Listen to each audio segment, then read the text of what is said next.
A board workshop on capital facilities, so I'll turn it over to. Yeah, the board workshop the idea is to have an engaged dialogue around things. But as the board knows, and as the Community Solutions Committee knows, there's a lot of information. The intent of tonight is not to get in deep into the information, but understand enough that we can have some dialogue about what we talked about with the information that led to the consensus. So this is an advisory group. Many are new to this topic at the depth we were asking them to go. The group did include one member of the long-term capital facilities group, which was Mike Brown. There was a prior bond planning task force member, that was Kent Ostra. And then there was a representative from the Citizens of Linden Schools group, Michelle. And so this group recognizes that these are recommendations only, they're not decisions. And I'll start with, I'm just grateful for the rich discussions we had. Rarely went past, rarely finished on time, and there was just a tremendous amount of energy. And so there were 9 members. If it'd be a quick introduction, just your name and maybe your professional background briefly. All right, and Oscar, I started Exact Scientific Services. Yep. Brandon Brubaker, I'm currently employed with the City of Bellingham Public Works. Mike Brown, I'm currently employed with the City of Linden Public Works. Andy Kane, project manager with Ekman Engineering at BP Cherrypoint.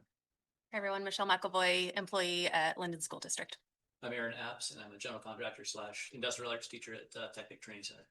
Not attending tonight was Ian Van Rye. He's a general contractor, builds apartments most of the time in the area. And Alan Harris, he's the Safeway store director, and Clay Pell, who's a crop advisor with CHS. The kind of talked about this charter a little bit. We did spend time, digesting all of the previous details, and the current circumstances were also surfaced of the perspective of the voters that went through our previous elections.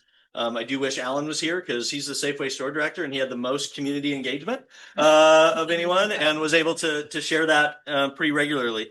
The key community concerns that we surfaced early on in meeting 1 were that the community experienced.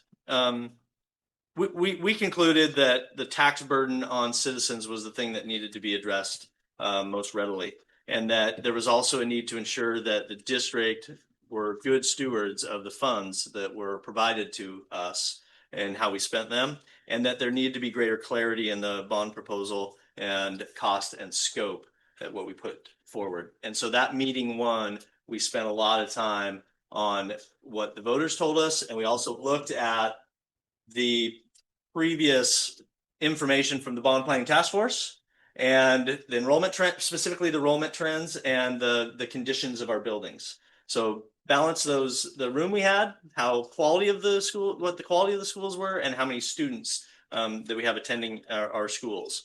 And so that pretty much is how meeting 1 went. A lot of information to digest. Everybody left with that information with the idea they're coming back for a meeting 2.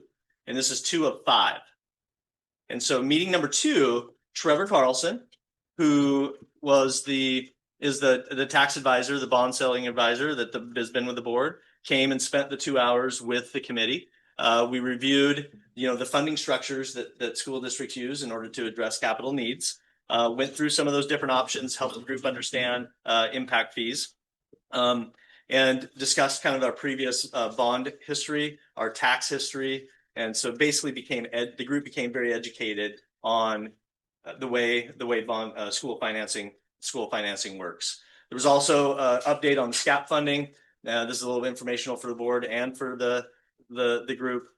We do anticipate that any bond that would include the high school would generate a little over $30 million in state matching funds, and any elementary modernization would be a little over $7 million in matching funds. And again, tonight's purpose isn't to get into these details; it's to kind of shed light on the process that this committee went through as it was working toward its recommendations. We also looked at capital levy versus capital bond.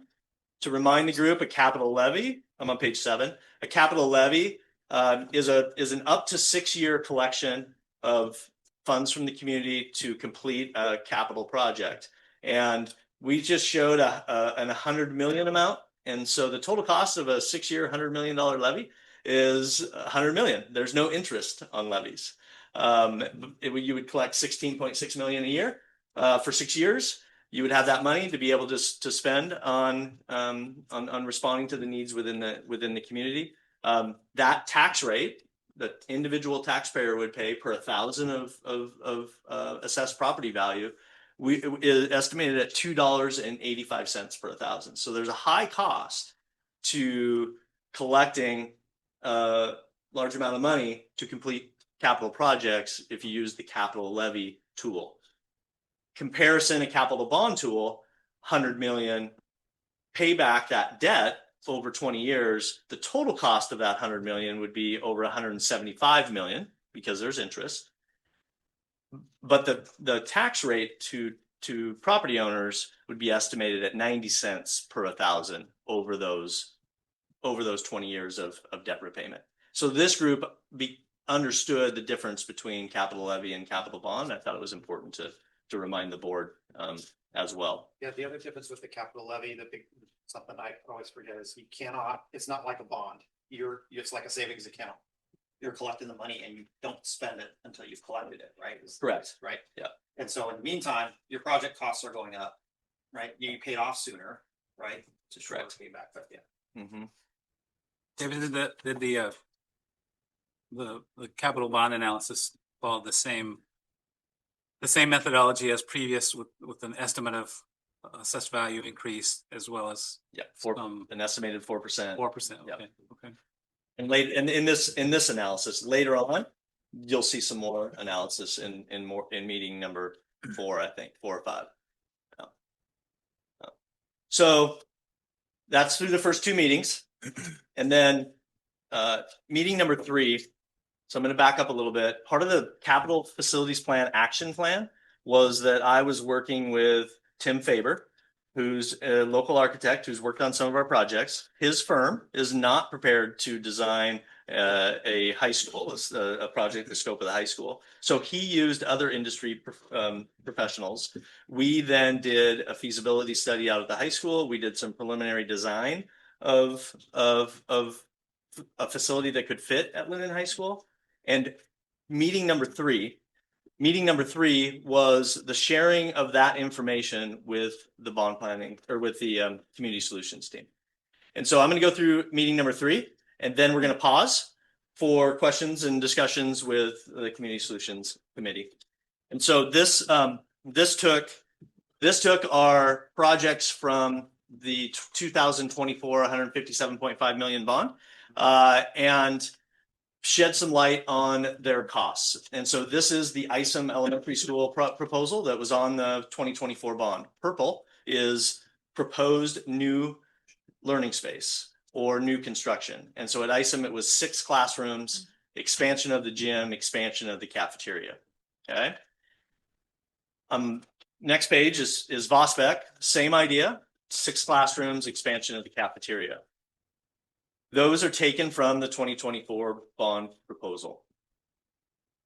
Then those were escalated for costs. And so this meeting number 3 started to get into some of the details of the needs that the district has. And so ISOM's cost, line item broken out of those different projects at a 23 million, and Vosbeck's cost at 18 million. So that elementary project, a total of just under 32 million, to complete those elementary projects that the bond planning task force had identified and ended up on the 2024 ballot. But then subtract the SCAP funds and we end up with a $34.7 million project. Okay. And so this group then understood that. High school gets a little bit more complicated. High school had 5 options that I'd worked through with Mr. Faber and his team. And we landed on preferred option that is on the screen and on page 13. And so this conceptually is feasible, and it allowed us to do an accurate cost analysis of a high school. This is the most cost-effective design for a high school replacement. There are other options that could maybe be more efficient with the build. There's better staging for construction. But though that one required us moving the gym, or, rebuilding the gym, and which would add cost. And this group, ultimately, one of their jobs was to identify the most cost-effective project, to be able to meet the district's needs. And I want to be really clear on this one, is that you cannot design the high school or any project prior to a bond passing. You don't have the funds to be able to do it, something at that scale. And a lot of citizens think that you should do that. We're not able to do that. So what happens is, once a bond passes, there is 6 to 8 months of design. So community members, staff professionals, building industry professionals, they then work on the specific design. And so a lot of people will see a drawing like this and say, oh yeah, they're going to do this. This really is feasible, cost-effective, and doable. But it may change. No front end loading, and understanding. Yeah. Deal zero. Yeah, see, that's why I have the Community Solutions Committee. I don't even know what they're talking about.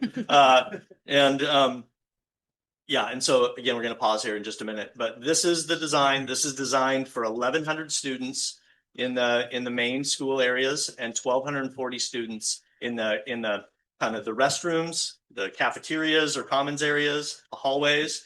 That is designed for 1,240 students, with the ability to expand.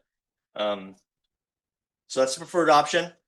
Part of what Mr. Faber and his team were able to do with our group was to also talk us through how a phasing of construction would happen. And so on page 14, the yellow shaded phase 1 is how the architect, and we also had a contractor that builds schools on the team, and they worked together to work in this phasing. And so they would build around the gymnasium, new locker rooms, weight room, wrestling room, upgrade the athletic fields in as soon as school ended. And then once school came back, those would be ready to go, and students would be served in the old current high school. And then they would begin demolishing or preparing and building for the new academic wing. And that would be phase 2. And then once phase 3 came, move into the new building area, demolish the current high school, and put in the parking. So this work all took place prior to the Community Solutions Committee. The Community Solutions Committee did spend time on the 5 preferred or 5 options. And again, it's called a consensus report. There's not consensus on the committee. So that's always, you have a good committee. And so, but this is where the consensus, as we defined it, landed. So what this also allowed to do in this meeting number 3 was this also allowed us to get good numbers on the cost of a high school replacement. And so on page 15, basically looking at the left, you have a design for 196 square foot building. That was broken apart with the different types, the different areas of the school, and then compared to Seahome and Ferndale and escalated. So the architect that we had working with had familiarity with both of those schools, and the construction manager or the contractor also had familiarity with one of those schools. And so I'm just going to walk through one example, but eyes aren't good enough. So wood shop. So basically we have a 10,400 square foot wood shop currently at the high school, wood and metal shop. We made a decision that we would not want to shrink that in. That's a good size. And so we rolled that square footage forward into the new build. And then we looked at it compared to Seahome and Ferndale. And so Seahome, Mike, are you there? 6,700. Thanks, Andy. 6,700 square feet. And it's not a great example with Ferndale, because what Ferndale did is they took all their CTE classrooms and they put it in this line. And so it's a 30,000 square foot in there. And so it's hard to make a direct comparison with all of those. Our cafeteria was probably in the 6,000s. And those others are in the 8,000 to 9,000s. But what they did is they took all those line items, then they put all the costs together, and then they escalated it. And so they spit out a number that the industry was confident with, that this would be the number if this square footage of a building were to be built. And that number came out to be 159,526,415. And so that concept design, which includes a performing arts center, gym renovation, upgrade to athletic fields, high school budget came out to 159.6 million. That does not include the subtraction of a $30 million SCAF, the construction assistance. That was the conclusion of meeting 3. What do you think we did over meeting 4 and 5? We talked about priorities and made some decisions, but we're going to pause here and see if there's questions of the board of the information that's been shared so far. Yeah, so the 159 million. So yeah, just pointing out that includes your contingency of 5% and then a soft cost allowance of 32.5%. Right, so those Yep. are. Those are all built in there. Those are built into the. Yep. That includes the PAC. This is everything. Correct. Yeah, everything at the high school. Yeah.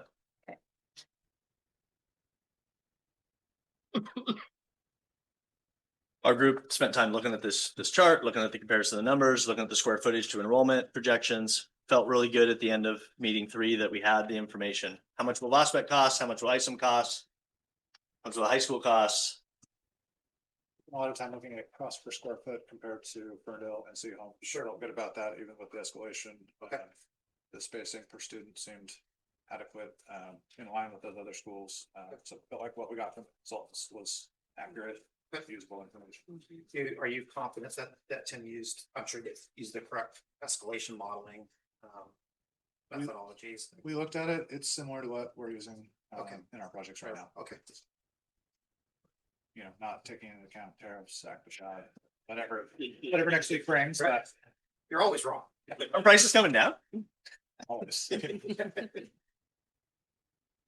Wishful thinking. Anybody want to add anything? The first 3 things I left out. I just think underscoring the importance of having those professionals at the meetings to walk us through it. But I think in particular, having their knowledge of Seahome and Ferndale was very helpful, because I think each and every time we look at data, it's easy to say, well, I heard this, I heard that. Isn't that how this worked on their project? So to have those professionals, not just an opinion or not just one aspect of what someone thinks happened, but to have the people who actually built those spaces and were part of it was a game changer. And so being able to really have the facts and not just a perspective, for me was probably the most impactful, along with helping make decisions based on options. And so the finances, the understanding, and all those pieces layer in, but also being able to say, well, what would a single design phase look like? What does a dual phase in look like? How does that impact what we know and love about Linden athletics or the academics and priorities and all of those things? So I won't get too far ahead, but I think having that real professional input was, again, key. The $503 per cost per square foot, was that generated? You briefly touched on it, but Yeah. was it generated in a similar fashion to the previous work that we had done? That giant analysis of a building that size has X number of doors, and the door costs $1.07 a square foot, and it has 3 elevators, and that costs this.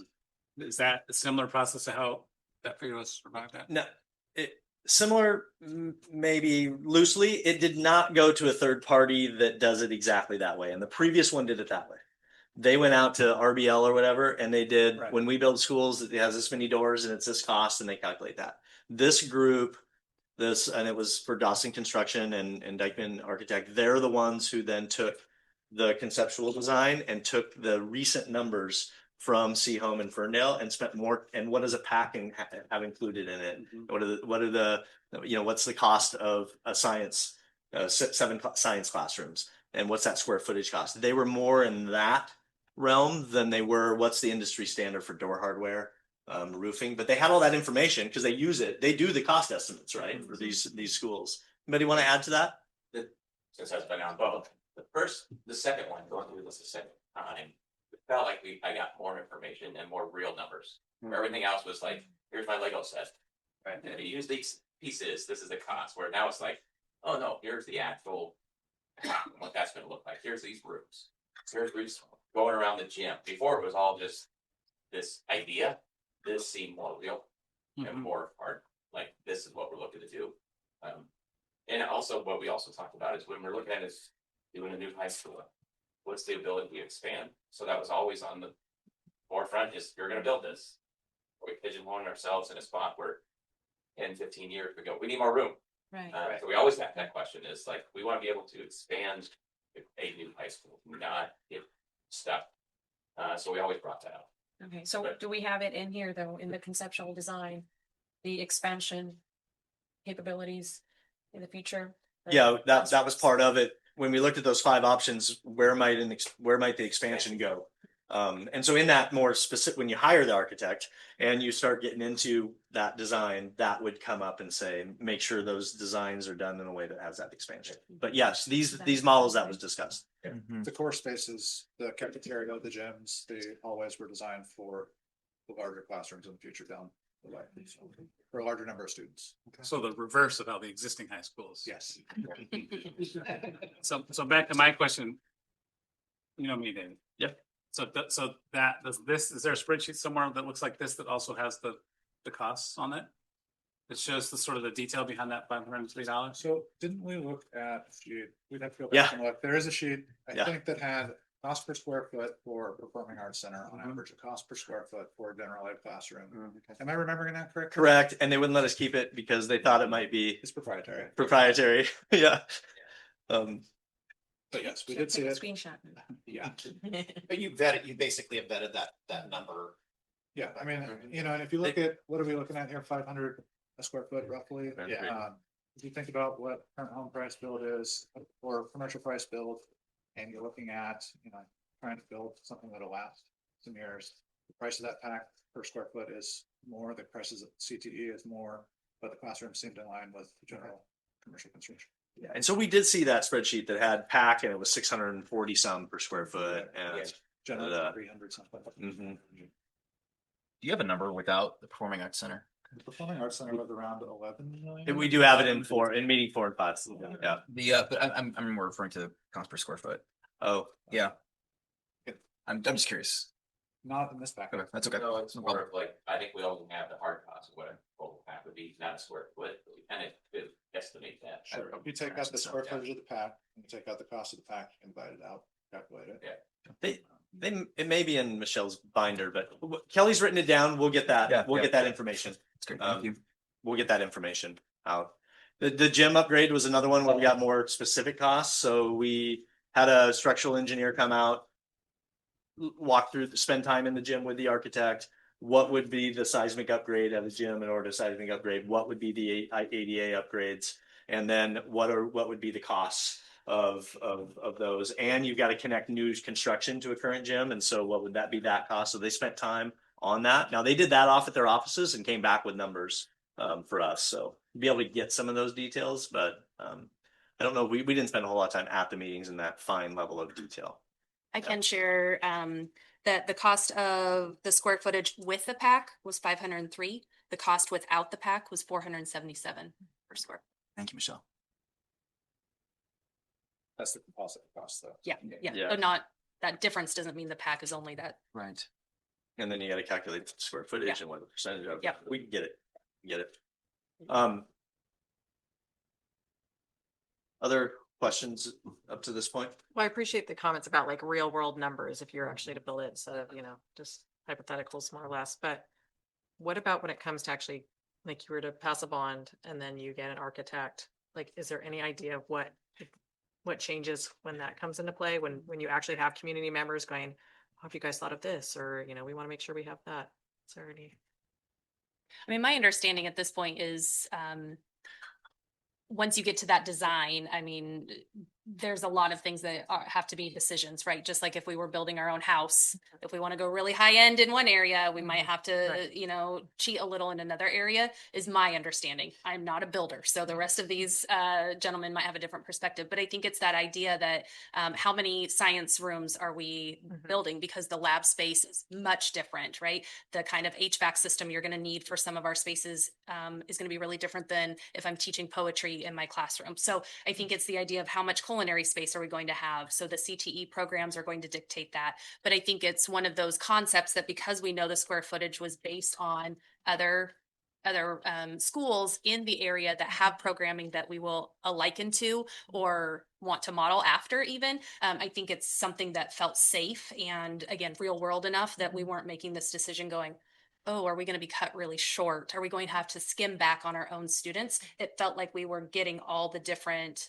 options that we needed to meet the needs of our current students, let alone those coming around the corner. And we started talking about programming and, different things. And some of that's unknown of where we're going to go. But it, again, felt like we were making the right decisions and we had the information to move forward with this process, with many more decisions having to be made once a decision to actually move forward with a bond even happens. But If that are makes you also thinking of like programs, like the first time we went through this, we had a lot of presentations about CTE, this is what we're looking at, Right. this is, all those people came through, so we We use that information. use that information. So now we went through a couple bonds. If you guys have information that we don't have, like, oh, as a community, we'd like to see this. Those are things that should be talked about, because we kind of look at, one of the things, expand the football stadium where everybody sits. So that's kind of made one, the kind of incorporate those, because that's a community voice and what we hear. So if we're looking at those type of things, you don't want to go down and say, well, you guys didn't think about adding this or adding that, right? But we felt like, since we've been through that, we've kind of gotten that input. And nothing's really changed as far as need Right. goes. Yeah. And the need, I really feel like the need is thoroughly vetted, thoroughly understood. We've had so much input. And so aside from doing a handful of facility upgrades that really aren't germane to building a new high school, we haven't been able to do any of it. So the need's just still there. So the big question mark to me is, are the cost estimates correct?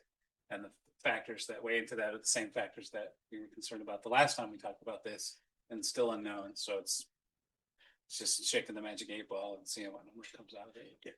I mean, our group felt more confident than that. They felt like that professional group that came in and talked about the designs. What happens once a bond passes is that you hire an architect really early, and that architect goes through ed specs, and those are science. What is included in science classroom? What's included in math? What are those? So there's an ed spec process that goes on, and then they run charrettes in the community, and so the community comes in and they then look at the footprint and they give input on the things that are of value to do that. Now, somebody may say, well, why don't you do all that? Well, it's a lot of dollars to be able to do that. They run those charrettes for about 6 months.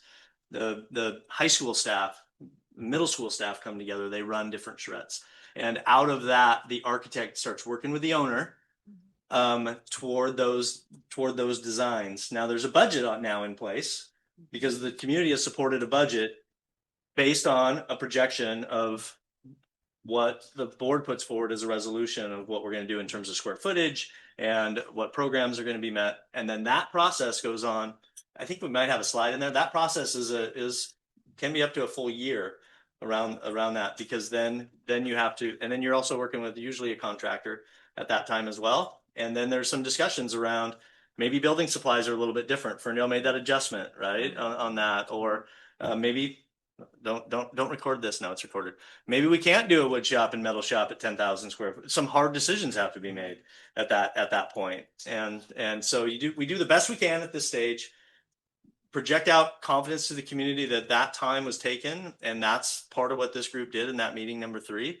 That we believe these numbers are as solid as can be. I'm seeing nods. I think if you recall that we took actuals from Ferndale and Seaham, escalated those actuals. I think that's as much confidence as you can be given.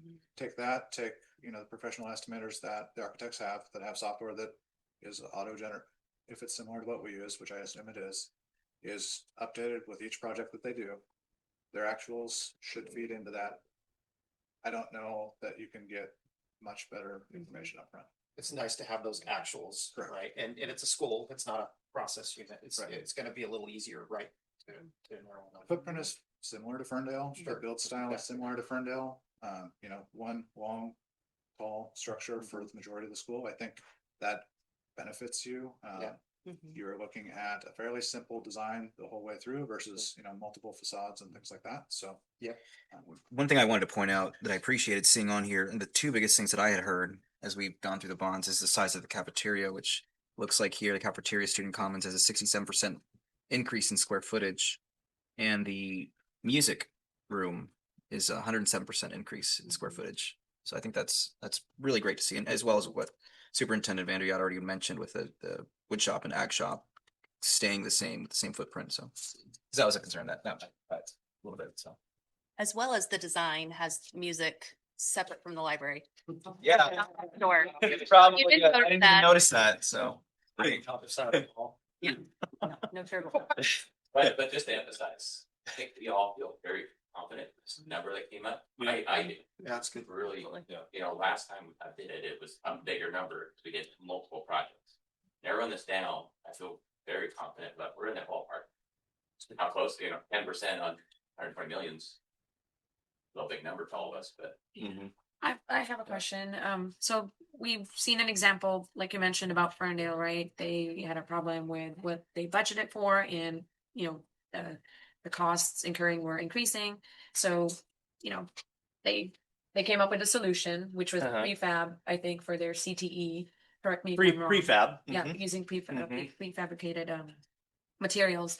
So how's that worked out for them so far in terms of like, I mean, sure, it saved them money, but was that durable? And is that one of the kind of solutions that we can learn from and adopt, if that saves us money? Yeah, that definitely was taken into consideration by Dykeman, who did some of these cost estimates. They did not. Again, they included that savings in Ferndale in the calculation of this comparison there. So prefab has become more popular in school constructions, for parts of it. And again, they didn't get into that level of detail of how much square footage will be that, but it definitely was included in the overall calculation that spit out the 503 per square foot. And we toured that facility, and well, I toured it with Ian and Mr. Grubb, and it's a pretty impressive facility for, like, I don't think if somebody had said to me, gosh, we kind of went a different way here to save some money, I don't think I would have really known that. Yeah. It really felt like a high, what's the word I'm looking for? Value. A high value, well put together CTE environment that is, I mean, it's been probably 2 years since we went out there, so I don't know if it's held up, but it certainly appeared to me. It didn't appear to me like somehow it was just sort of, it was more industrial, but you kind of that's probably what you want for CTE environment like that. So yeah, I think it's good. I think it's the right thing to do. So meeting number 4 and 5 was all about prioritization of things. And so we began to manipulate the costs and the impact on taxpayers, and also talking about the priority. And this is where the most dialogue took place among this group. In terms of elementary versus athletic fields versus, high school, they explored tax impacts ranging from 80 million to 140 million. There was a general consensus that the desire was to go as low as possible. We didn't think a bond would pass in this community unless there was a significant reduction. So that played into all of the different discussions as they went through the combinations. And so all the projects together with SCAP subtracted is 163.8 million. So it's gone up a little bit since the 2024 bond. And this group knew we've got to figure out, we're a community solutions committee, we got to figure out how to get this number down. And that was just rich dialogue, just no other way around it. And early on, I'll say it and then maybe let somebody add on. There became a very strong conclusion that the bond needed to be simplified. Go ahead and add on to that. Yeah, I think for me, looking at the previous bonds, the simple bond statement on the ballot does not fully describe what was included in it, because you can't, there's just not the space or availability of words to describe what you want to do. I think people saw that number and thought that was the high school and whatever else was in there, but it was hard to tell. I think providing a simple bond that says, we see the high school as the main priority in this community right now. I know, we kind of all have varying degrees of belief in that, but I think simplifying that down to a statement that says this bond will get us a new high school, and this is the number to get there, was something we came out of the meeting saying, this might be the vehicle to move this forward. Is that what, earlier slide, you, there was a comment about clarity, which I found perplexing because I spent a lot of time on this and spent a lot of time talking to people and writing articles for the Tribune, and I felt like we were very clear with what we were trying to do. Is that part of the clarity piece, you think, is there's too much content in the bond? What I can say is don't say in a second time is the first time we felt very confident what was needed. We all still agree that all this is needed. But to present that as a whole, I think was too much. This community wasn't ready to do all that. That was clear. I don't think there was any question about that. So as we sat down this time and looked and go, okay, these are needed.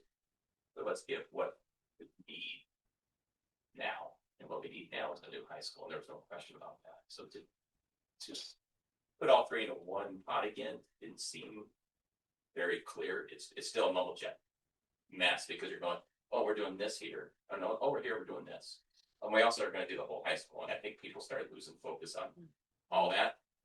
And so the focus we felt that should be is just the high school. And I think we communicated the best we could. But even then, it was still a little bit hard to communicate all those other things. And this time, just the high school is what we need. And we can take care of these things. Without that high school, we're pretty much, we felt, stuck. And doing the other stuff, if I have to about that, doesn't help anybody. And some of that clarity too, I think, if we say it's for the high schools, I think that removes some of the questions of, well, if we're doing a roof at one of the elementary schools, why didn't we budget for a roof like you would budget for a roof at home? Why isn't that coming out of our general fund? Those questions go away if it's just a brand new high school and that's what you're asking for money for. We had a lot of conversations about that, like, do we really need to replace boilers? And got some good answers on, it would be nice to have. Our facilities team still thinks we can maintain and repair what we have with high confidence. So then that feels like it moves down the priority list. And so that's how we kind of paired it back to focusing on the school. Yeah, I would say it wasn't driven by can the bond pass. It was driven, that was part of it, but it was also nobody on the committee likes to see kids being served in the portable classrooms. Nobody likes the crowd. They'd love to see more permanent, space in there. But again, kept coming back to that cost. What are the things that we remove the cost from? And that then led to the focus on the high school. And what drove that a little bit, just from a memory, is that high school is the most costly thing in the project. It's also the most universally accepted need. And it's going to get impacted by the escalation at a rate that is going to be really difficult for this community to keep up with. And that kind of drove to that high school, even though that means that we're going to continue to serve elementary students in portable classrooms. So major high school, all the different things included, feel good about the numbers. Was where we started talking about escalation and the price of escalation. And so the numbers on the left are a 2026 high school, and that means 2026 is a little misleading. That is the bond would pass in November of 2026. Those would be those estimated costs. The one on the right is the cost if a bond is run and passed in February of 2027. And so this was the first time this group started looking at these numbers. And another variable came to become pretty serious, and that was the November versus February discussion. Quick point of clarification. Yeah. 2025, running the bond in November of 2025 versus running that in 2026. Yes. Thank you. Yep. Thank you. Yeah, I was going to get real. Go on the record. I was going to get real uptight for a second. Yes. No. November 2025 versus February 2026. Okay. We'd start collecting bond maybe in 2026. I don't know. We'd have to rename them. So that became a discussion on the group. And so then meeting number 5, homework given, come back with, we're going to work toward consensus. And so we started that meeting talking about project timelines. And so on page 21, if a bond were run in November of 2025, here's how that design would look. Here's how that pre-design would look. Here's how the construction would all that phasing would come in. This would result in a new high school opening in 2028 for the 2028-2029 school year at the price that we said on the previous one. If the February 2026 bond were to happen, it would extend a year of construction just by the, we need to continue to serve students in the facility. And so that would result in an opening of 2029-2030 school year. And again, would absorb a 5.6% cost escalation. And you'll see that come up in the summary report recommendation.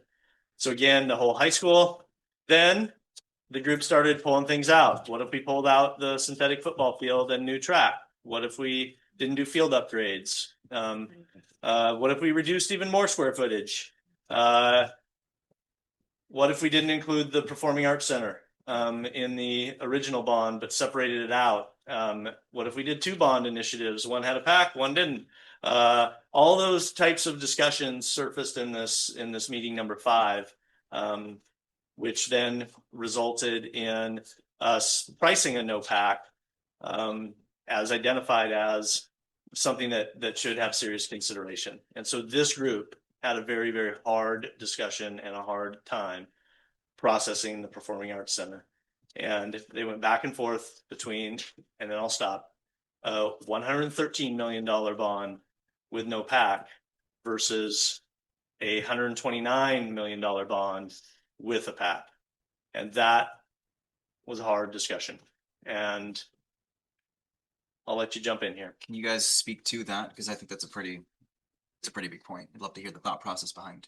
Some of it was tied within some of your talks with community members about the appetite for a PAC. We didn't see it in the first go. And I'm not sure if we've heard it now. You kind of alluded to that in an email, but have you heard any more? We know there's strong interest in a PAC. I remember the discussion. Does not including a PAC lose 40 votes that are really for PAC, but gain 400 votes from people who see a $16 million less cost? That's what this group wrestled with. And at the end of the day, felt like the cost was the thing. Michelle's going to jump in here. This was hard. And this group wants to see a PAC. Yeah, I will say I am an advocate for a PAC from a standpoint of what I know can come to a community, the offerings, the kind of opportunity that it provides, much like our other facilities provide. And so I started there.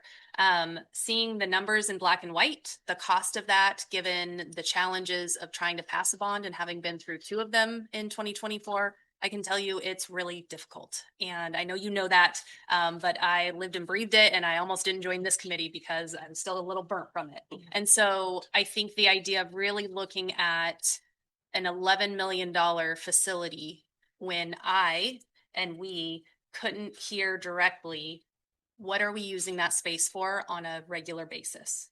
Absolutely, we're going to have performances there, right? There's going to be beautiful performances. We have very talented students. We believe that community organizations will use it, but we don't have that knowledge. So kind of to Ken's questions of, well, do we know the cost of doors or do we have the very specific costs? I didn't feel like our conversations led us to understand that that $11 million cost line item was able to be supported. Now, could it be? I would love to hear it. I think we all would love to see what that looks like. But in our scope and what we were asked to look at, just like we cut elementary schools off, I reside in one of those elementary schools that I know would benefit greatly from being included. So the decisions were, yeah, it wasn't easy. So I feel the weight of those who really want to have it. I also feel the weight of all the people that would say, why is that key at this time when we need a school? So we were intentional with also making sure that the design that was chosen would have space for a PAC, that it wouldn't have to be re-engineered or redesigned, or if we moved forward with what's proposed here, that there is physical space for that PAC to be included in another phase, which is what I would advocate for, that we are very intentional with what that looks like. Because I think that's what we agreed to, is that that needs to be included. The other thing that was really key in discussion was that the amount of academic space that is dedicated to our performing arts is more than what they have now. They will have tremendous academic space. They will have the kind of space that's needed to have breakout groups and sessions that they simply don't have available now. We also- Is that a win? I think it's a win, but it's still a loss for those who really want a PAC. But at this point, in our work, in our evaluation, knowing we want to see this move forward successfully, it was hard to include the PAC. We also took some solace in the fact that there is a common area that could be used for some of those activities. Can you put on a 3-act play with curtains? No. Can you have public speaking? Can you have a choir concert? Yes. Similar to like the current middle school setup. Correct. Yeah. So. That and then we hybrid space. also wanted to make clear that the PAC wouldn't be a bolt-on somewhere out in the parking lot in the future. It would be integral or close to the school so that it does feel like part of the school. Some of what we talked about. We also discussed, taking an action and sharing it with the board to get some of those, use cases from another school that does have a newer performing arts center. How many times a year is it used by outside groups? Does it justify the use? Or is it used 5 times a year for choir concerts and band concerts, which are important? But if you're using it 5 to 10 times a year, does it justify the cost? Did Judson figure into your concept? Judson is not figured into this. Okay. Well, what was the question? Well, the question is, I mean, we don't have a performing arts center, Correct. but we sort of do because we have Judson. Right. It's not, it's gonna have its limitations, but you're right, and its age, but I'm not, I know you guys did a lot of hard work. I'm unconvinced that the bond passes without the PAC, but doesn't pass with the PAC. I'm unconvinced that that's the case. I spent 45 minutes on the phone with a parent today who told me that they had voted for every levy and bond that has come across. Got kids in the district, they've got kids that benefit greatly from the music program. And they weren't sure if they would support a bond without a PAC because they feel like there's a tremendous amount of focus on sports, which is great. But if you're a family that's not into sports, then then there's a message there. There's perceived to be a message there. Now, of course, I heard everything you just said, and I know how you feel. I feel the same way. But I'm a parent that sat through many middle school band concerts in Judson Hall, and a couple of middle school band concerts at the new middle school. And so I know for a fact that what Performing Arts Center is extremely important. I think it's as important as a new football field. It's as important to me as a new football field. And so I struggle. I know you guys struggle too, so I'm not being critical. I'm just stating my. They would not disagree if the board included a PAC in their resolution. Yeah. They felt like their charge. Yeah. Glad this. We're looking at, if I'm just looking ahead here, $120 million bond rate with the recommendation of that 113 number, that if for some reason we decided to add the PAC on there, does that mean that the bond the recommendation be like 35? 135, does that make sense? Something like Yeah, that. it's 1/3. Yeah, well, if it were in November, it'd be 129.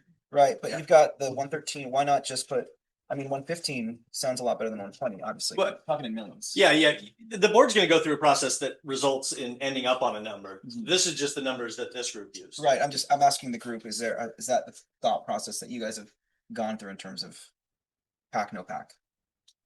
Like he's trying to compare price, like that's what we kind of settled on, was just the price was the ending number for us to say no PAC. So we're trying to be clear. Yes. Yeah, that was ultimately where we finally settled on. Every single one of us wants a PAC. It's just what's going to be palatable for the community. It's kind of where the focus steered towards. And your community's gonna look at these things, total cost, I think, in that per dollar increase. So you're talking, what's the 90 to, so, and sometimes they're just hard numbers that people don't want to go over. So if you make 90 cents versus $1. 90 cents is for 100. That's the wrong number. Yeah, so It's $1.09 for 120 million. Yep. $1.09 versus the Mhm. 101 for 113, 104. I don't know if we ever calculated that. Yeah. 110 million was a dollar. And then 120 million was at 109 And this was the same decision with or 120. that first one.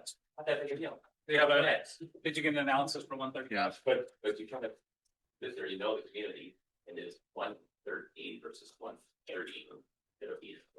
We have the one for 140. Yeah, we have 130 million was $1.18. And 140 million was $1.27. And last bond was $1.36, I think, right? Yeah. Yep. I mean, I'm the same as you, Michelle.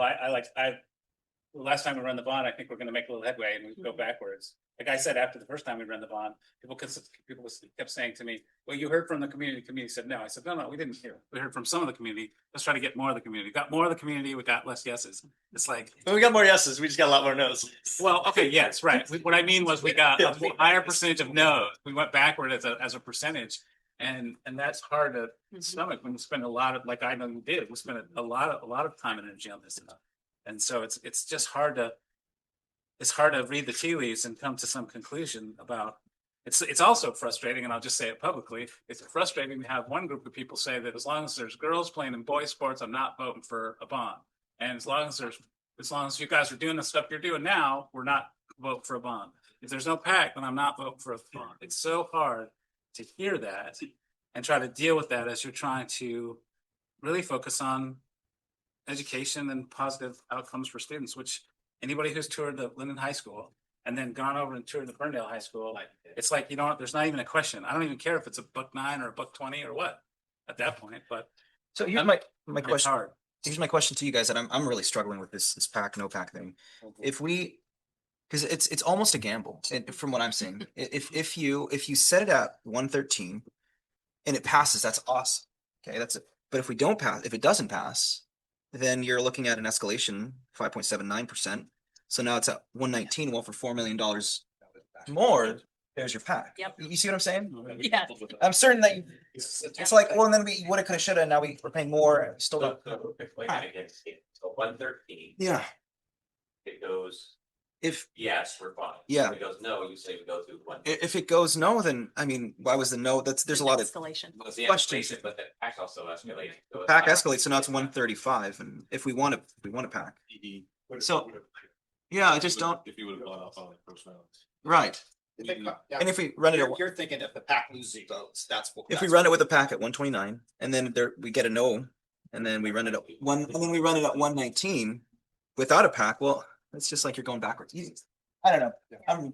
Yeah, not an unpopular opinion over here, so very different. I'm sure you guys have had very difficult discussions, it seems like, but have you, aside from the PAC, what else have you thought of? I just want to hear your thoughts, like, no judgment, obviously, but these are the conversations that need to happen, because it's not something that personally I wouldn't, like Director Martinez is saying, it is definitely a gamble, and I don't like gambling. So maybe, third time might be a charm, but yeah, so I want to hear your thoughts on what else. I think about, mixing the turf fields and staying with what we currently have, but expanding seating, think different options of trying to manipulate. Mhm. And it wasn't just focused on the PAC. I guess we should also bring that up. We spent a lot of time trying to look at different options of fields not being turf or different components not being involved. Okay. But it just ultimately settled back around to that PAC is the number. That's kind of Highest, yeah, because I'm But thinking if of, you- sorry, let me just make one point. If you add gym renovation, football field, grandstand, field upgrades, you add those together, you get to about what the PAC is. So is it not feasible to look, if the answer is lower increases odds, if it's a fact that we really want Linden Public Schools to be about education, Mhm. then why not throw both out and get that number really low and get a bond rate that's less than $1? So I think David can correct me on this. I think that's where you're going, right? The gym reno has to Okay, happen okay. to tie on to with a new facility, so we have to do the gym reno. That's part of all of that. So that number stays stagnant. But then I'm sorry, seismic upgrades if you're attaching it to the new school. Oh, you have to do the gym renovation? And you're- taking some things away that are not part of the gym. So you're gonna take all that away, you gotta add it to somewhere. So you're either having it or add it to the gym. So it's part of the gym renovation right, is classrooms. another weight. The weight Oh, okay, so that's important. because I'm, Space. So it's not really, it's a gym renovation, but it's also taking these All the buildings that surroundings. are existing and adding them to the gym And having an ADA to all. and taking them out of space so you can. comments, I see the comments that are Gym here. renovation is cheaper than a new gym, so that's where that number just got pushed off the side, because that wasn't non-negotiable at that point. And you have the same conversation then as all the people say, what? no field, no this, no that, well, then I'm not going for it. That's the thing, is we're trying to balance that. number. Because what I'm looking here is if we can have, again, throwing ideas out there, right? Maybe and when I read the word phasing, this is how I think about phasing is into two parts. So we could focus on the academic areas first and then, get that through a bond, pretty low rate, right? Because the number is going to come more closer to 100 million, not more than that. And then we come around the second time for the rest of the projects, which is elementaries, the turfs, gym, all of the other stuff over here, PAC. And that kind of, comes up to like 50 million or less than 50 million, I believe. And then, maybe we can run a levy. The hard part about that is that the mobilization of all the equipment and the construction companies and everything doesn't work that way. So the cost of doing the whole project means your people are coming out one time, because we talked about exploring a different phasing process just for the high school. But that would mean that we would be impacting things in a way that negates them being able to work. And the same thing if we had the construction people come 2 times to just the high school, one to do the high school, but the second is to do the other athletic fields and whatnot. One, finding the space, where are they going to park, where are they going to have their units to be able to work, all those kind of things. We're now making them pay twice to come to us versus the one time. So the cost doesn't come out the same. You don't get to easily just split the two. And you also have to remember, part of the staging area that is in the map is the field, practice field next to softball. So when they say field upgrades, they're tearing apart a field. They put all their equipment and all of the storage of construction stuff in a field. You gotta take all the stuff out to fill. Once you take it out, that has to go somewhere. So you can't take that out to build a high school unless you replace it. So that's where it goes to the gym. So that, you got the weight room, you've got the ag center, you got all that stuff is built in a way, you got to take out a way to build a school. So that's one part of that phase. You got to build what you need around the high school, the gym, to build this. So there was stages, and it's like, okay, we can't take this out. If we take this out, that means they can't build the school because this stuff is in the way. Exactly. So I just did a little back the napkin math and to follow what you're saying, Director Burr. The lowest you could possibly go is 107. We tried to get to 100. We could not. You do can't. it. You can't tried. get there. You tried? We did. Ferndale was built in 97, added, so 113, about 4 years later, we've had escalation. That's what we. Not 120, 113. Okay. Why do we have a 120 over there? 113 without the pack. Another tax. 120 is with the pack? So again, when the board starts working to make some decisions, we'll run these scenarios, but we just have a general scenario. This would be an estimate of how $120 million bond would work. That's not the recommendation of the group. Okay. They're recommending the projects. All right. They're presenting, and I'm going to get to the final slide here if it's okay, and then we can have some discussion. That's okay. And then but we know this is the discussion going forward. This is not a night of decisions. They had a spot where they had to make a decision, and it was not easy. You're going to have some spots to make a decision, and it's not going to be easy. If we can get the community engagement to be authentic and genuine, and people become involved, I think this community can make the best decisions for its citizens, and we can move forward. And this is the start of that tonight. And I think I would add And that. I'm worried that these guys are gonna be characterized as not being supportive of a PAC. No, they're supportive of, and they tried to get 100 million. There was a discussion about all the athletic fields versus the PAC. And then then they started talking about, well, how many students, how many community members are accessing these spaces. And that's where it kind of wrestled around of, David, can you get us some good data on how often these are used? And I could not get a good data pulse. I think from that too, we were all the bunch that supported the $160 million. Yeah, they all. Yeah, so we want everything. So now we've had to kind of resettle on how do we take away this and make this work, and try to see if there's something that we can serve out that way. I hope nobody thinks that I think you don't want to pack. Well, we never do. No. I hope you don't think I think that is what I'm saying, because I know you do. The only part I'm wrestling with is the it passes without versus it passes with. Yeah. I just am. Now, That's the same struggle you worked on. maybe it's I know we're not making decisions tonight, just the way I look at it. I love the idea of focusing on the high school. I think that simplifies the bond, and despite all the efforts to communicate right about what we were doing, I think that confused a lot of voters when you see that scope in a bond. So that part gets us, I think, a lot closer. I'm not convinced that that Nixon, the package, I just don't think it's gonna make that much difference. I don't think, I mean, we'll go through these, I don't think a voter's gonna go, oh. Oh, $1 what? million pack and I just don't, I don't think that happens. But I will say what I said to the parent today, who said to me, you know, I don't really usually get involved in these things. I vote for them because I'm for it, but I'm not. I don't. This bugs me. I said, well, the one of the things you got to do is you got to show up to the board meeting. Another thing you got to do is you got to get out there and you got to tell your community. You got to tell the people in your circle of influence. And I think that's kind of what you're talking about, the energy and the community involvement to so that the community can understand. Because like I said, and we've said before too, I said a minute ago, there's nobody that I've ever spent any time with who was a no or a fence sitter who went to the high school and saw it and said, oh, and then didn't become a yes vote. Become a yes vote. Because it's just to the common person with basic understanding of whatever, that's what happens. So The last 2 days, I have been in recruitment mode. I've had people reach out to me to say that a PAC needs to be included. And I have said, I agree.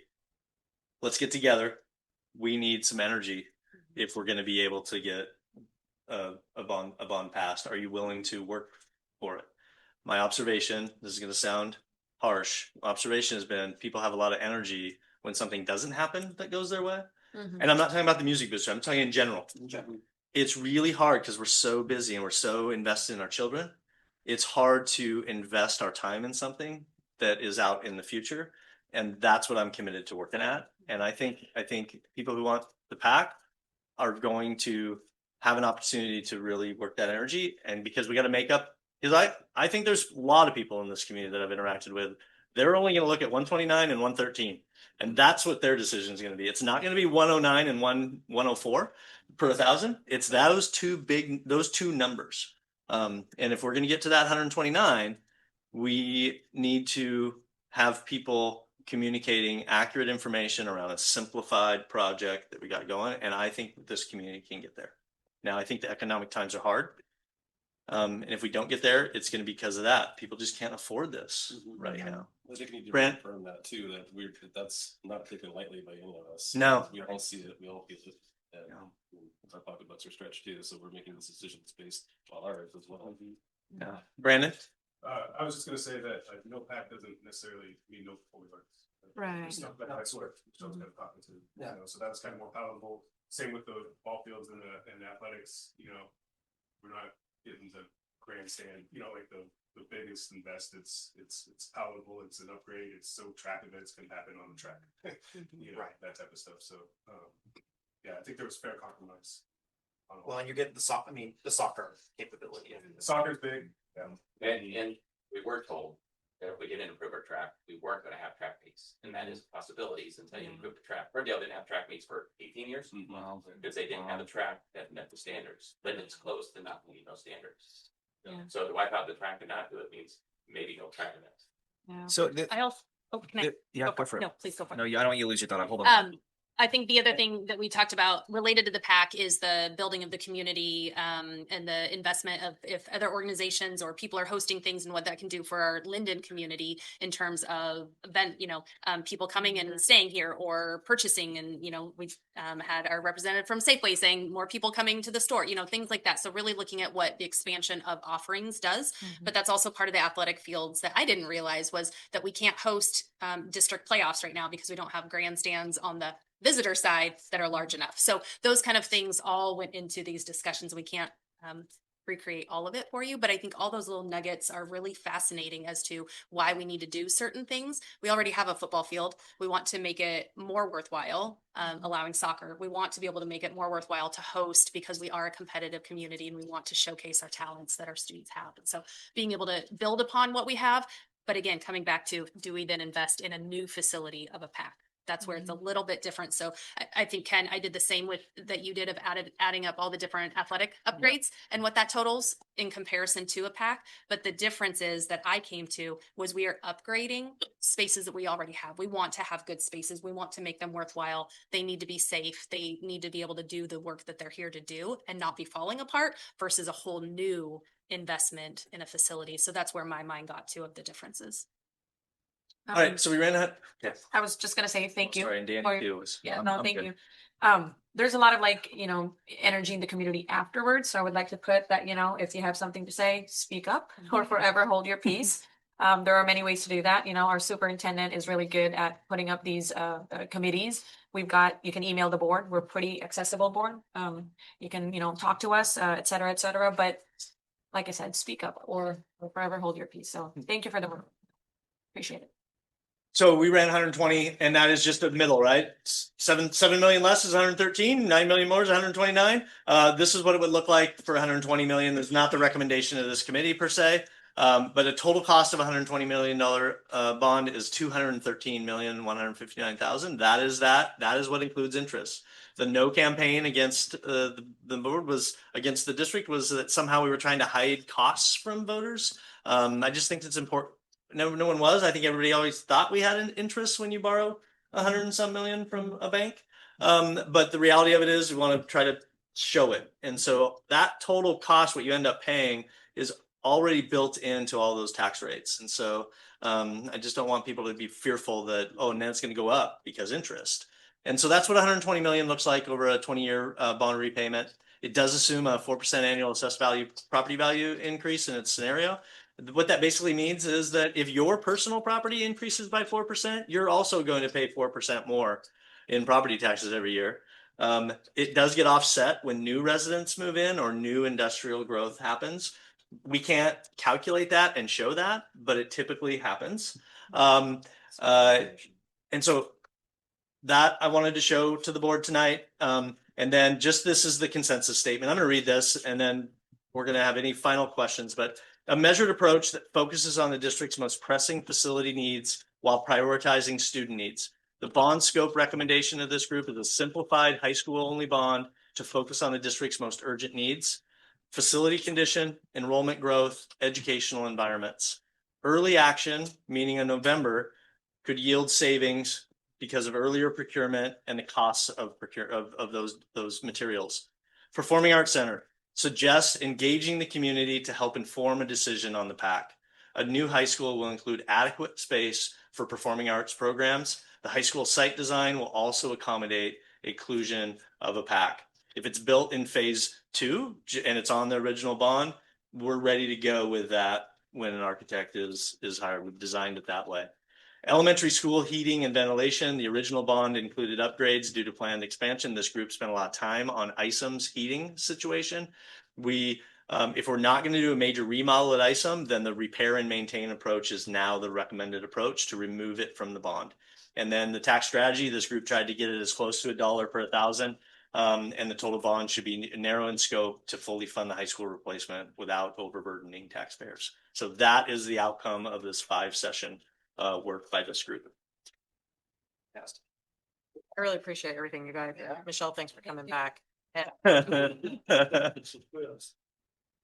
probably going to say something unpopular, and that's okay. As far as, I just think there's still this divisive narrative out there. So I think that you could add the PAC and just those people are going to be like, no, or just an automatic no. But I also think the PAC could work in your favor because is our. Sorry. Just because it is needed, and no, I think coming back for another bond for all the other things is just gonna, I don't know. You're going to have a chance to process this as a board. I guess I'd want to know what is the use of a PAC. That's what we ask. Yeah. And that might be part of a driver. It's a program that's going to support this facility. Let that develop, and the facility is built to directly, support that program instead of here's a facility. How do we use it? So that was kind of where we landed. I think it's C homes. I don't think stands. I mean, also in the back of our head is how's the impact? You have Jetson. You have your guys' service. You have Claire Thomas that's getting redone. All these other little things. If you're going to throw another $16 million building in the middle of school to use for, like they said, for what, band concerts, maybe reevaluate what the PAC really would want it to do. And maybe it's not a $60 million, maybe it's a $5 million. That's your guys' choice. Those are fair questions. Yeah. So how's that gonna, so maybe it's just for band content, that's not the place. Well, and that conversation around Judson Hall, that's something we talk about. So, if that's for you, the I mean, I had it in my notes that Jets, there's people that are connected to our theater programs that prefer, as they sit right now, Judson Hall. It's theirs. They're able to use it. We need to be able to get them to see home and see what what a performing arts center could offer a theater program. To say that no, that is something that we think would be what we'd like to have. And so I think it's getting late. That this group worked with that. I do think the PAC is one of the discussions. I also think that November, February is a discussion. If November is an interest of the board of 2025, August 5 is the deadline to submit the resolution. Yeah. How impact fees in, like, if you want to do a PAC? No. Can't do it later with the No. impact fees. Okay. Can be only used for expansion. For expansion, yeah. You could do it with Exact Scientific Center. They're not sized. City Bellingham have money. I hate to put you on the spot, Aaron. I've not heard from you. Do you have any thoughts or comments? Move the mic over there. If you're not, that's okay. It's okay. I'm just. I actually missed the last two meetings. But no, I'm all for it. I think there's a need of about $3 that or one more to go through the system. The two have graduated from high school, and Yeah. it's definitely needed. There's no doubt. What do you think about the PAC? So, well, actually, I've got $1. That's her cup of tea. She loves Yeah, it, right. and I think I'm for it completely. But it's just that gamble of knowing whether voters want it to. Do you guys have a idea for? I mean, we're talking about November dates potentially getting on. Historically, February passes at a higher rate, but it's also a $6 million increase. Do we even run it now? Do we run it later? Do we wait 2 more years? What's the thought of your? Yeah, I'd do it in November. Yes. I probably would too. Okay. Sort of was kind of on the brakes a little bit, but that's my gut telling me that. So I'm not saying. What's your gut for that? Is that just with the state of the economy, with kind of what? There's a lot of different factors, yeah, and by everything political, just kind of almost like a little bit of just so approach. I don't know, but I'm not saying that's right. Yeah. Just that's what my gut's telling me. I did it in November because families are still engaged. By the time you get to after the holidays, get into spring sports starting up and the fall or end of winter sports, everyone's looking towards summer. You really can still engage. I know we can't talk about the on through the school district, but families are still excited about still in November. I'm not sure the word is excited in February. They're excited to go to Palm Springs.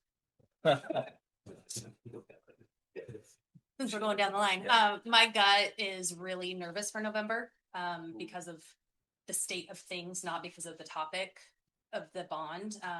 There's just a lot of unrest. I think current week is concerning those kind of things. So November just has a hesitancy, although I agree from an engagement, from being able to connect with people, that would be awesome.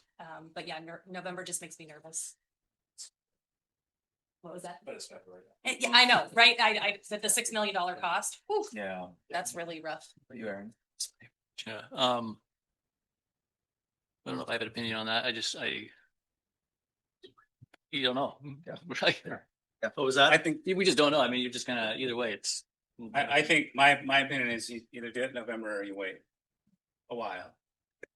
I think there's a fair bit of energy around doing school bonds off cycle, and we'll sometimes feel like we're pulling a fast one on them. People have said that to me. And November is when people are used to having elections, and just everything is above board, and we're just doing it in November. And if it's a concern about the economy, I mean, the economy's not going to get better from November to February. So if we're really worried about the economy, which I am, because I really think that's the major driving factor. I think the major driving factor is people look at their monthly bills, they look at how much their taxes have already gone up. That's exactly. And they say, we could talk for a long time about the economy, and the things that need to happen to make the economy happen aren't happening, and the things that make the economy worse, like, now 2 shooting wars in the Middle East aren't getting any better. And so I'm convinced that if we do it, we should do it in November. I'm thought about that quite a bit, but I agree with you. Once. What was Michelle, what was something last time versus this time, like a strategy for engaging the community that you're like, oh, maybe we could have tried that? Like, Website. An active website with accurate information. I just recently told somebody, if I'm directed to somebody's Facebook page for information, you lost me, and that's what we did. We had the district website, but that is a very different message of what can be included versus a citizens group. And so I think the number one thing is to build a website, to have information that anybody can go to at any time and find it and simplify, just like our group agreed to from a bond standpoint is we need to simplify the ask. I think simplify, what that content could be and make it really, of course, engaging and good and all that kind of stuff. But I think really having a website is the key. I saw other districts that were running bond campaigns who had really nice. Yep. They're part of the district website. They weren't standalone, Right. But they had. We put a lot of good information, so I don't want to. But other districts did it better. One district had like a calculator, like a tax calculator. Yeah, there's some good ones out there.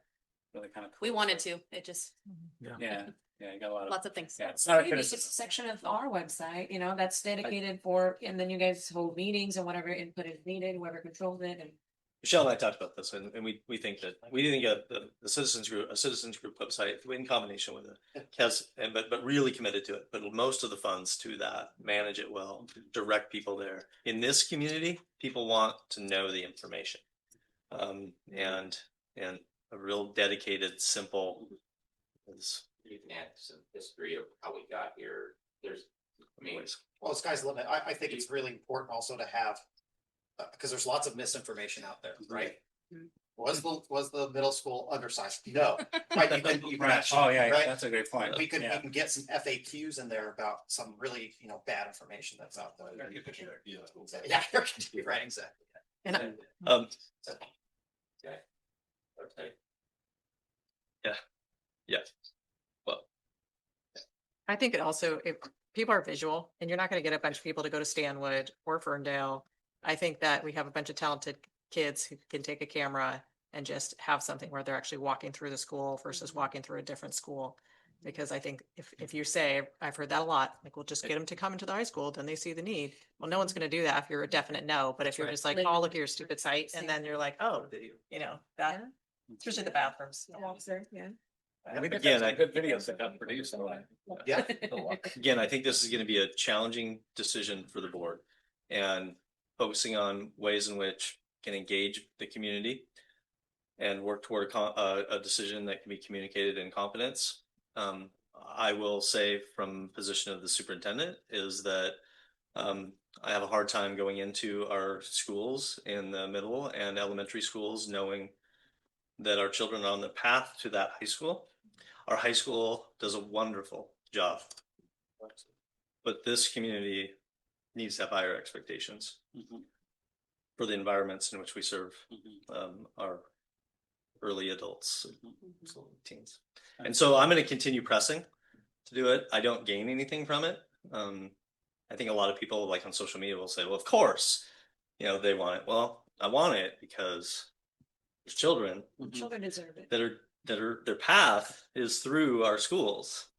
And yes, we have wonderful private schools that limit who can go there. But we have a lot of kids, most of the kids go through our public system. And that is the great equalizer. And I still believe that. And we need our public schools to match the expectations that we have for our public school children. And I'm going to keep fighting for it. And hard time. We're asking a lot of the community. Yep. All right, thank you, everybody. Thank you all. Appreciate it. Thanks for hanging. That's great.